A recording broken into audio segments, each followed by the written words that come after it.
আসসালামু আলাইকুম ভিউয়ার্স, সবাইকে আবার ওয়েলকাম করছি আমার চ্যানেল ফুড স্টেশন বাই আয়েশাতে। আশা করছি সবাই অনেক ভালো আছেন। আলহামদুলিল্লাহ আমরাও ভালো আছি। চায়ের নেশাটা কম বেশি সবারই আছে।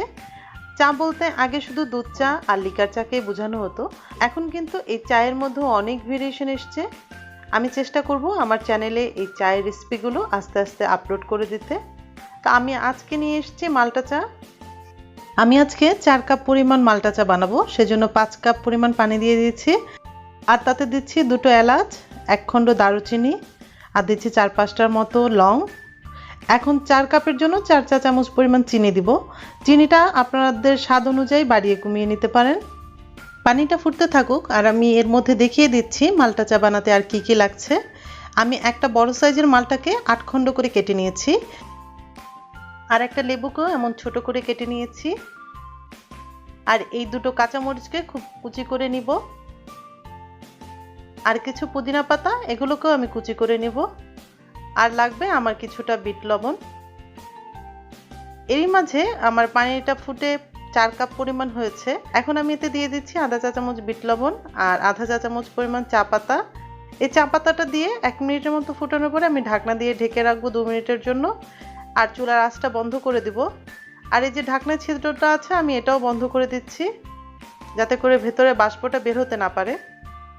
দেখুন 2 মিনিট পরে কি সুন্দর কালার হয়েছে। এখন এই চাটাকে ছেঁকে আমি একটা কেটলিতে নিয়ে নিচ্ছি। যে কাপে সার্ভ করব সেই কাপে আমি চাটা ঢেলে নিচ্ছি। চায়ের রংটা অনেক সুন্দর আসছে।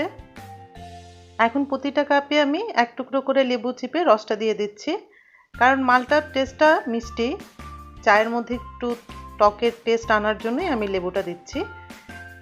এরপর আমি প্রতিটা কাপের মধ্যে 2 টুকরো করে মালটা চিপে রসটা দিয়ে দিচ্ছি।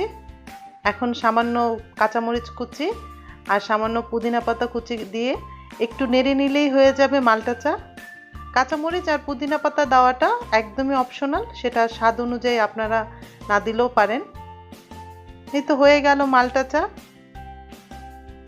অবশ্যই আমার এই ভিন্ন স্বাদের মালটা চা বাসায় ট্রাই করবেন, আর কেমন লাগলো আমাকে কমেন্ট করে জানাবেন। এতক্ষণ সাথে থাকার জন্য অনেক ধন্যবাদ। ভিডিওটি ভালো লাগলে লাইক করবেন, যে কোনো প্রশ্ন এবং পরামর্শের জন্য কমেন্ট করবেন। আপনাদের লাইক এবং কমেন্ট আমাকে অনেক অনুপ্রাণিত করে। আর হ্যাঁ, আমার চ্যানেলটা অবশ্যই সাবস্ক্রাইব করবেন। আজ বিদায় নিচ্ছি, সবাই অনেক ভালো থাকবেন। আল্লাহ হাফেজ।